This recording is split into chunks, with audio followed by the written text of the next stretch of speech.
वेदास्तथा स्मृतिगिरो यमचिन्त्य शक्तिं सृष्टिस्थितिप्रलयकारणमामनन्ति तं श्यामसुन्दरमविक्रियमात्ममूर्तिं सर्वेश्वरं प्रणतिमात्रवशं भजामः। अज्ञाननिरतिरुपैति यया विशोषं भक्तिः परापि भजते परिपोषमुच्चैः तत्त्वं परं स्फुरति दुर्गममप्यजस्रं साद्गुण्यभृत्स्वरचितां प्रणमामि गीताम्। नारायणं नमस्कृत्य नरं चैव नरोत्तमं देवीं सरस्वतीं व्यासं ततो जयमुदीरयेत्। हरे कृष्ण कृष्ण कृष्ण हरे हरे, हरे राम राम राम हरे हरे। गीता मंजरी का यह 228वां अंक है। हम लोगों ने 7वें अध्याय के अंतर्गत कौन लोग भगवान का भजन नहीं करते हैं, इसे 14वें श्लोक में सुना था। 14वें और 15वें श्लोक में देवी हेषा गुणमयी माया दुरत्यया मामे वे प्रपद्यन्ते मायामेतां तरन्ति ते न मां दुष्कृतिनो मूढ़ाः प्रपद्यन्ते नराधमाः मायया पृथग्ज्ञाना आसुरं भावमाश्रिताः। 14वें श्लोक में यह कहा गया कि जो मेरी ही शरण में आते हैं वे तो इस माया को पार कर जाते हैं, गुणमयी माया जो है इससे पार कर जाते हैं। किंतु जो मेरा आश्रय नहीं लेते हैं, मेरे प्रति शरणागत नहीं होते हैं, ऐसे लोग नहीं कर पाते। वहीं से यह अर्थ स्वतः प्राप्त है। कौन आपकी शरण में नहीं आते हैं तो उसके लिए भगवान ने न माम दुष्कृतिनो मूढ़ाः प्रपद्यन्ते नराधमाः इस श्लोक में 15वें श्लोक में 4 प्रकार के लोगों का वर्णन किया और फिर उसके बाद 4 प्रकार के लोग जो मेरा भजन करते हैं उसका उन्होंने वर्णन किया। उसमें उन चारों में से ज्ञानी जो है भगवान के साथ नित्य युक्त होता है, एकांतिक भक्तिमान होता है, उनकी विशेषता है। और ज्ञानी को भगवान ने अपना अत्यंत प्रिय कहा, आर्त जिज्ञासु और अर्थार्थी को अत्यंत प्रिय नहीं कहा।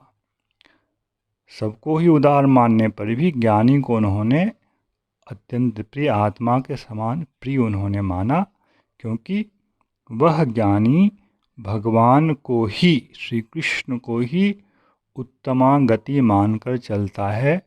जिज्ञासु भी जो तीसरी श्रेणी में है, वह जिज्ञासु भी भगवान को ही उत्तमा गति मानकर नहीं चलता है।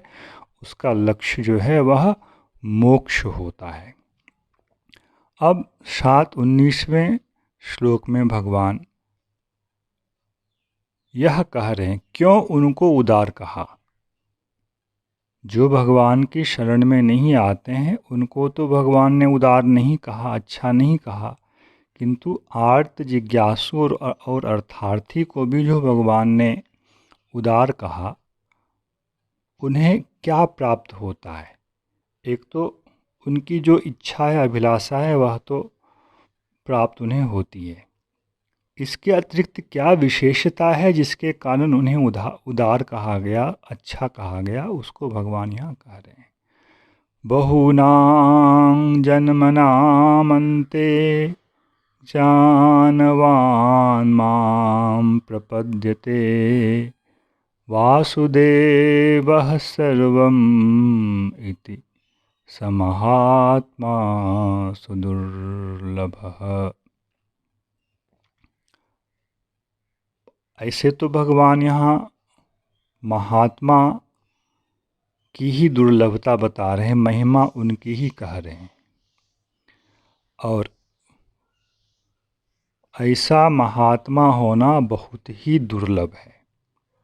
आर्त जिज्ञासु और अर्थार्थी ऐसे महात्मा नहीं हैं। कैसे महात्मा? तो उनके लक्षण में कहा ज्ञानवान।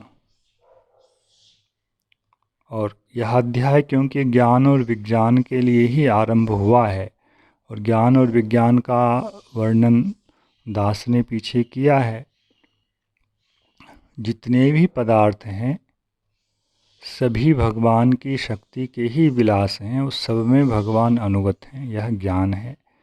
और सबकी उत्पत्ति भगवान से ही होती है, सब वहाँ से ही प्रकट होते हैं, यह विज्ञान है, इस रूप में कहा था। और विज्ञान का एक अर्थ यह भी होता है भगवान को तत्वतः अनुभव कर लेना। तो जो ज्ञानवान हैं वे भगवान की शरण में आते हैं। ज्ञानवान माम प्रपद्यते, और वह महात्मा है, स महात्मा, और वह सुदुर्लभ है। जितने भी 4 प्रकार के लोगों को तो पहले ही भगवान ने बाहर कर दिया, जो शरण में नहीं आते हैं, भजन नहीं करते हैं।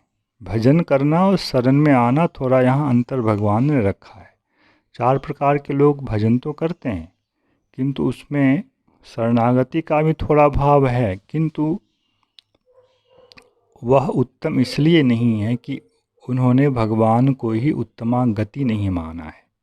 जो उनको चाहिए उसी को उन्होंने उत्तम मान लिया है,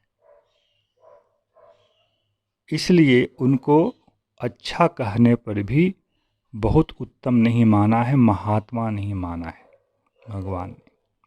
तो ज्ञान का स्वरूप क्या है, इस चीज़ को भगवान कह रहे हैं वासुदेवः सर्वम। सब कुछ वासुदेव है। वासुदेव का यहाँ अर्थ रूढ़ अर्थ है श्री कृष्ण, और यौगिक अर्थ इसके अलग अलग हैं। वासुदेव शब्द को यदि हम संस्कृत की दृष्टि से देखेंगे तो एक अर्थ होता है वसुदेव का पुत्र वासुदेव, और दृष्टि से देखेंगे तो वासुश्च सो देवश्च। वासु किसको कहते हैं, देव किसको कहते हैं, उस पर हम बाद में चर्चा करेंगे। इस प्रकार का एक भाव आता है, वह फिर व्यक्तिवाचक ना होकर तत्ववाचक हो जाता है। जो व्यक्तिवाचक सीधा सीधा जो भगवान का नाम है वासुदेव, वसुदेव का जो पुत्र है, वह सब कुछ है, यह हमारा मुख्यार्थ है। क्यों? भगवान ने पीछे श्लोक में माम कहा है, और उस माम के साथ इसका अन्वय है, सीधा संबंध है। यह नहीं कि उसमें कुछ काट छांट कर देंगे फिर बोलेंगे कृष्ण का जो स्वरूप है वह वासुदेव है, ऐसा नहीं। वासुदेवः सर्वम, वासुदेव ही सब कुछ है। अब किस प्रकार से इस विषय को समझें, पहले भी इस पर थोड़ी चर्चा हुई है। शास्त्रीय मर्यादा एक प्रकार की है कि जो वस्तु, जिस वस्तु की सत्ता, जिस वस्तु का स्वरूप, जिस वस्तु की प्रवृत्ति जिसके अधीन होती है, उसको यह कहा जाता है कि यह वही है। समझें, कोई व्यक्ति चोर है, क्यों उसको हम कहते हैं यह चोर ही है, ऐसा इसलिए व्यवहार करते हैं। वह तो चोर नहीं है, उसका नाम कुछ और है। उसके एक गुण को ग्रहण किया और वह गुण उसकी प्रवृत्ति का कारण है। चोरी करने की प्रवृत्ति जो उसके अंदर है, जिसके द्वारा वह यह कार्य करता है, वह उसके अधीन है। इसलिए हम कहते हैं यह चोर है।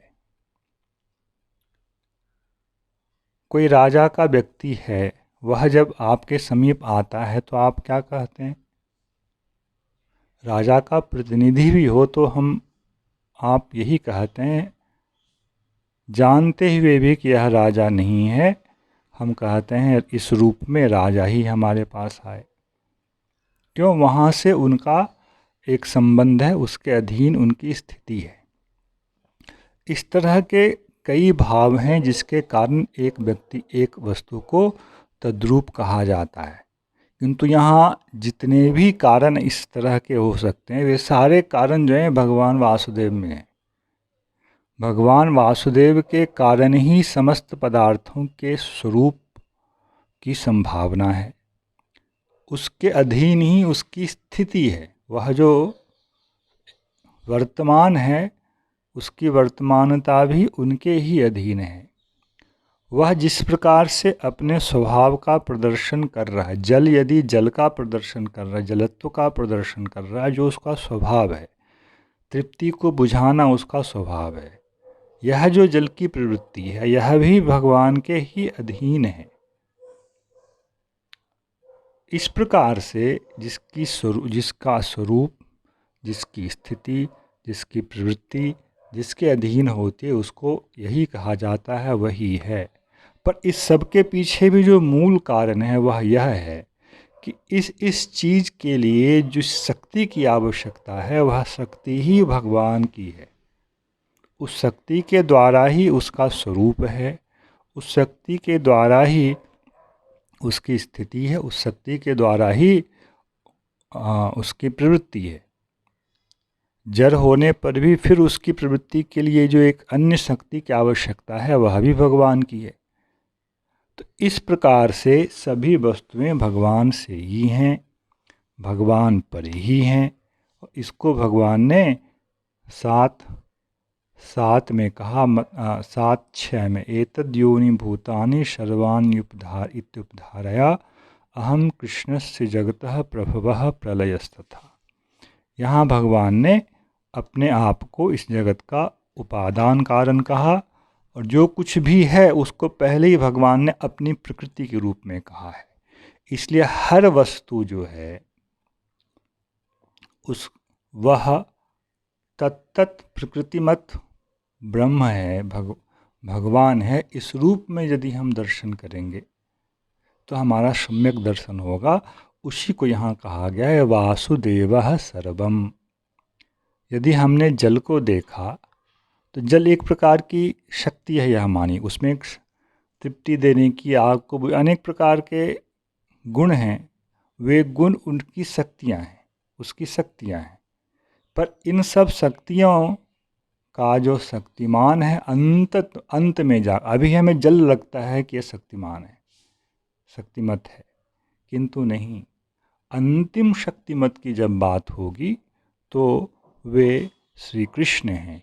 इस रूप में जब हम वस्तुओं को देखने की प्रवृत्ति अपनी बना लेते हैं तो हमारा यह दर्शन जो है कृष्णमय दर्शन कहलाता है, वासुदेवमय दर्शन कहलाता है, भगवन्मय दर्शन कहलाता है। स्वयं के विषय में भी यह सोचना, मैं भी जो कुछ भी हूँ, जो कोई भी तत्व मैं हूँ, जिसे पीछे जीव तत्व के रूप में भगवान ने कहा है, जरा प्रकृति से श्रेष्ठ जो तत्व है, अपरेयम इतस्त्वन्याम प्रकृति विद्धि में पराम जीव भूतांग महाबाहो येदम धार्यते जगत। वह जो जीव भूता प्रकृति है वह मैं हूँ, किंतु इस प्रकृति का जो प्रकृतिमत है, प्रकृतिमान जो है, वह तो श्री कृष्ण है। इसलिए मेरी भी स्थिति, प्रवृत्ति इत्यादि उनके ही अधीन है। मैं क्यों अपने आप को कामनाओं के अधीन करता हूँ, विषयों के अधीन करता हूँ? यह तो उचित नहीं है। मैं प्रकृति स्थानीय और श्री कृष्ण इस प्रकृति के स्वामी, अपने विषय में भी और जिस प्रकृति का हम भोग करना चाहते हैं वह प्रकृति भी भगवान की और उसके भी स्वामी भगवान, इस तरह का ज्ञान हो जाना, यह वासुदेवः सर्वम, यह ज्ञान है। और जिससे यह ज्ञान हो जाएगा फिर वह किसी अन्य विषय की अभिलाषा नहीं करेगा, वासुदेव को ही उत्तमा गति बनाएगा। यही भगवान ने 18वें श्लोक में कहा है, माम एव उत्तमाम गतिम आस्थितः सही युक्तात्मा। बस इस मनोभाव में जो स्थित हो गया वह ज्ञानी है। और ऐसा ज्ञानी जो है भगवान की शरण में आ जाता है। वासुदेवः सर्वम इति ज्ञानवान माम प्रपद्यते। कौन शरण में नहीं आता है? जिसे ऐसा ज्ञान नहीं है। भजन करने पर भी, आर्त जिज्ञासु अर्थार्थी भगवान का भजन करने पर भी इस रूप से भगवान के समीप नहीं आते हैं, क्योंकि उन्होंने उसमें अपनी गति कुछ और बांध रखी है। आर्त की गति है अपने दुख से मुक्त होना, अर्थार्थी की गति है अपने प्रयोजन से संबंधित सांसारिक वस्तुओं को प्राप्त करना, और जिज्ञासु की गति है मुक्ति, मोक्ष। वह भगवान को नहीं चाहता है। आर्त तात्कालिक दुख से निवृत्ति चाहता है, अर्थार्थी दुख से निवृत्ति के साधनों को चाहता है, और मोक्षकामी जो है वह अपने आत्यंतिक दुख की निवृत्ति चाहता है। किंतु जो ज्ञानी है वह इसमें से कुछ नहीं इनमें से कुछ नहीं चाहता है, वह केवल भगवान को चाहता है। भगवान ही उसकी उत्तम गति होते हैं। इसलिए इस प्रकार का जो व्यक्ति है कब इस स्थिति में आता है, ऐसी भावना कब आती है? जब उसे वह वस्तुतः ज्ञान होता है वासुदेवः सर्वम। वासुदेवः अहम ऐसा भी शास्त्र में जहाँ कहा गया है वह गलत नहीं कहा गया है। ऐसी भावना, क्योंकि पीछे भगवान ने कहा है ना, रसोहमप्सु कौन्तेय प्रभास्मि सूर्यो प्रणवः सर्ववेदेषु शब्दाख्ये पौरुषेषु। जल में जो रस है वह मैं हूँ। यह जिस आधार पर भगवान ने कहा वह आधार जीव के प्रति भी सत्य होता है। भगवान यदि यह कहे कि मैं जीव हूँ तो यह गलत नहीं है। समझें, जल में रहने वाले रस को यदि भगवान कह सकते हैं वह रस मैं हूँ, तो जीव में होने वाले जीवत्व को भगवान क्यों नहीं कहेंगे कि यह मैं हूँ? कह सकते हैं। स्वरूपतः भेद होने पर भी यह जो अभेद है यही है वासुदेवः सर्वम का भाव। ऐसा यदि ना हो तो वासुदेव से युक्त होने का प्रश्न ही नहीं उत्पन्न नहीं होता है। यदि यह पूर्णतः पृथक ही हैं तो युक्त क्यों हो? यही भगवान ज्ञान के द्वारा समझा रहे हैं। स्वरूपतः है वह पृथक, किंतु स्थितितः वह पृथक नहीं हो सकता है कि अंततः वह भगवान की शक्ति है और भगवान उसके शक्तिमान हैं। तो यहाँ जो भगवान यदि जीव में अहम, जैसे जल के रस में अहम का भाव वो कर रहे हैं, वैसे जीव में भी कर सकते हैं। और जीव भी जब इसको अन्य रूप से देखेगा तो वह अहम ब्रह्मास्मि यह एक भाव रखता है। वह अनुचित नहीं है क्योंकि वह शास्त्रीय है, किंतु जो इसमें समझने वाली बात है, अहम ब्रह्मास्मि कहने से वह स्वरूपतः ब्रह्म नहीं होता है। उसका बोध इस प्रकार ही होगा कि मैं ब्रह्म की शक्ति हूँ, मेरा स्वरूप, मेरी स्थिति, मेरी प्रवृत्ति यह ब्रह्म के द्वारा ही है। इस तरह का एक अलग भाव होगा। यह नहीं कि मैं स्वरूपतः ही मैं ब्रह्म हूँ, मेरा स्वरूप ब्रह्म से है।